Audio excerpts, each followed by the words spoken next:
नमस्कार, जय हिंद मित्रों। 21वां अध्याय दूसरा पार्ट है आज, जो समाज सुधारकों की हम बात कर रहे थे। तो वीडियो को लाइक कर दें आप और शेयर कर दें। पहली बात तो ये प्रारंभ करते हैं। आज जो समाज सुधारक हैं उनमें सबसे पहले हम देखते हैं स्वामी दयानंद सरस्वती को। इनके द्वारा क्या क्या ऐसे कार्य किए गए जहाँ से अपने सवाल है जो बन सकते हैं। तो सबसे पहले बात करें तो स्वामी दयानंद सरस्वती का जो जन्म हुआ वो गुजरात में हुआ और उनके बचपन का नाम मूल शंकर था। बचपन का नाम स्वामी दयानंद सरस्वती का क्या था? मूल शंकर। ये सवाल है जो कई बार पूछा गया है। इन्होंने जो ज्ञान प्राप्त किया था वो मथुरा में स्वामी विरजानंद से प्राप्त किया था। मथुरा में स्वामी विरजानंद से।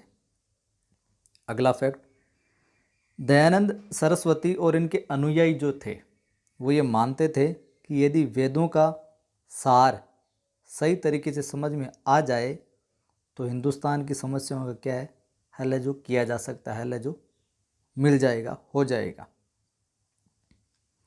वेदों को प्रमुखता दी इन्होंने। आगे सरस्वती जी यूँ भी कहा करते थे कि सत्य को ग्रहण करने और असत्य को त्यागने के लिए हमेशा तत्पर रहना चाहिए। सत्य को ग्रहण करने और असत्य को त्यागने के लिए। दूसरी बात कहा करते थे, सबसे प्रेम पूर्वक धर्म के अनुसार और यथा योग्य व्यवहार करना चाहिए। प्रेम पूर्वक धर्म के अकॉर्डिंग और यथा योग्य।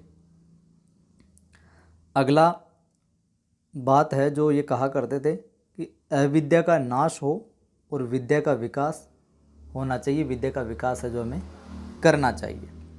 और सबसे पहले स्वधर्म, स्वदेश और स्वभाषा, इन शब्दों का प्रयोग इन्होंने किया था। सबसे पहले स्वधर्म, स्वदेश व स्वभाषा का।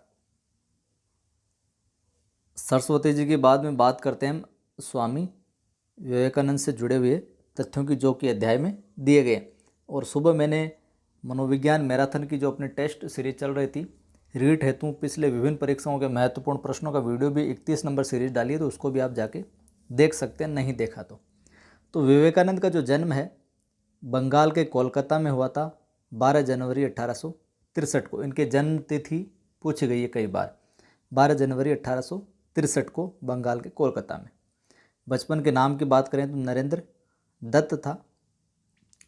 विवेकानंद जो थे वो पाश्चात्य बुद्धिवाद से प्रभावित थे, किंतु इनको आध्यात्मिक शांति नहीं मिली इससे।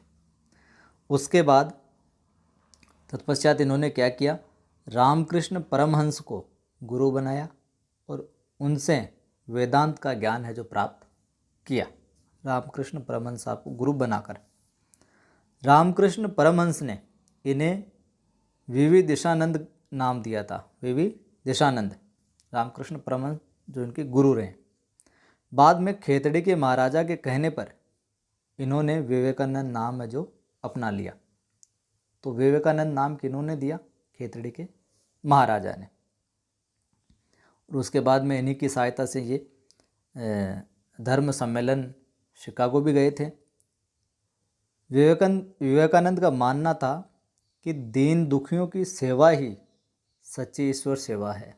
दीन दुखियों की सेवा ही क्या है? सच्ची ईश्वर सेवा है। विवेकानंद ने यह भी कहा कि धर्म मनुष्य के भीतर निहित देवत्व का विकास है। जो धर्म है वो मनुष्य के भीतर निहित देवत्व का विकास है। धर्म न तो पुस्तकों में है न धार्मिक सिद्धांतों में। ये कोटेशन है विवेकानंद साहब का। इन्होंने आगे बात करें हम तो अपने गुरु के नाम पर रामकृष्ण मिशन की स्थापना की। एनी बेसेंट की बात करें आगे तो एनी बेसेंट भारत में थियोसॉफिकल सोसाइटी का विकास श्रीमती एनी बेसेंट ने किया था। जो थियोसॉफिकल सोसाइटी उसका विकास की अगर बात आए तो एनी बेसेंट ने किया था। जो कई विदेशी संस्थाएं हैं, विदेशी जो लोग हैं वो भारत में है, भारत की संस्कृति अपनाकर इस संस्कृति को और आगे बढ़ाने के रूप में भी इन्होंने लोगों ने काम किया था। एनी बेसेंट जो थी एक आयरिश मूल की महिला थी। इन्होंने बनारस में एक सेंट्रल हिंदू कॉलेज की स्थापना की, जो कालांतर में बनारस विश्वविद्यालय में बदल गया। ठीक है। राजस्थान से जुड़े हुई समाज सुधार को हम बात करें तो उनमें नाम आता है गोविंद गुरु साहब का। तो गोविंद गुरु के जन्म की बात करें तो बंजारा परिवार में बांसिया गांव डूंगरपुर में हुआ था। गोविंद गुरु का जन्म कहाँ? बंजारा परिवार में बांसिया गांव डूंगरपुर में हुआ था। गोविंद गुरु ने 1883 में संप सभा की स्थापना की। कब की? 1883 में। कौन सी सभा? संप सभा। गोविंद गुरु ने जनजातियों के अंदर शराब पीने को रोकना, चोरी को रोकना, लूटपाट आदि कार्यों को दूर करना चाहते थे जनजाति क्षेत्र में, जनजातियों में। और विद्यालय खोलने जैसे जो काम थे, अच्छे काम, उनको प्राथमिकता इन्होंने दी थी। ये जो अच्छे काम कर रहे थे अपने जाति वालों के लिए, अपने क्षेत्र में, उनके हित में, इन कार्यों से अंग्रेज और उनके जो समर्थक थे उन्होंने गोविंद गुरु का क्या किया? विरोध किया। और इसी ये जो विरोध था ये विद्रोह में परिवर्तित हो गया इनका। और अंग्रेज़ों ने इन्होंने 1913 ईस्वी में अंग्रेजी सेना ने मानगढ़ पहाड़ी पर जो सभा चल रही थी उस पर आक्रमण कर दिया। 1913 ईस्वी में मानगढ़ पहाड़ी पर, जिसमें लगभग 1500 व्यक्ति मारे गए और गोविंद गुरु को गिरफ्तार कर लिया गया। मानगढ़ पहाड़ी पर यह था, इसमें 1500 व्यक्ति है जो मारे गए थे। 1913 में हुआ था ये। इनके अतिरिक्त हम देखें कि कौन कौन से लोग हैं जिन्होंने समाज सुधार के कार्य किए, तो उनमें लसोड़िया गांव में खराड़ी परिवार में जन्मे सुरजी भगत, जो सुरमल दास से भी जाने जाते हैं, सुरजी भगत ने भी जनजाति वर्ग के लोगों में समाज सुधार का कार्य किया था। आगे कुछ ऐसे कानून बनाए शासकों ने, जो कुरीतियाँ प्रचलित थी यहाँ पर, उनको समाप्त करने के लिए जो अलग अलग क्षेत्रों के शासक थे उन्होंने कानून बनाए, उनको भी हम देख लेते हैं। ये कोर्ट भाषा के रूप में कोर्ट वाले प्रश्नों में पूछा जा सकता है मिलान करने वालों में। तो 1822 में बूंदी ने सती प्रथा पर कानून बनाया।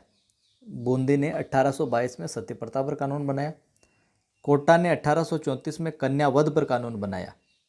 बूंदी ने सती प्रथा पर 1822 में, कोटा ने 1834 में कन्या वध पर, जोधपुर ने 1841 में त्याग प्रथा पर, जयपुर ने 1847 में मानव व्यापार पर और उदयपुर ने 1853 में डाकन प्रथा पर सर्वप्रथम रोक लगाई।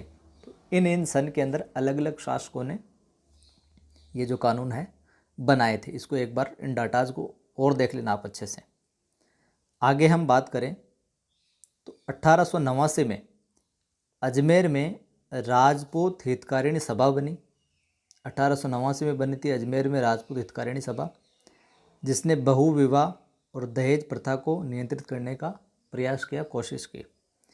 इसी प्रकार अजमेर के हरविलास शारदा के प्रयासों से बाल विवाह पर रोक लगी।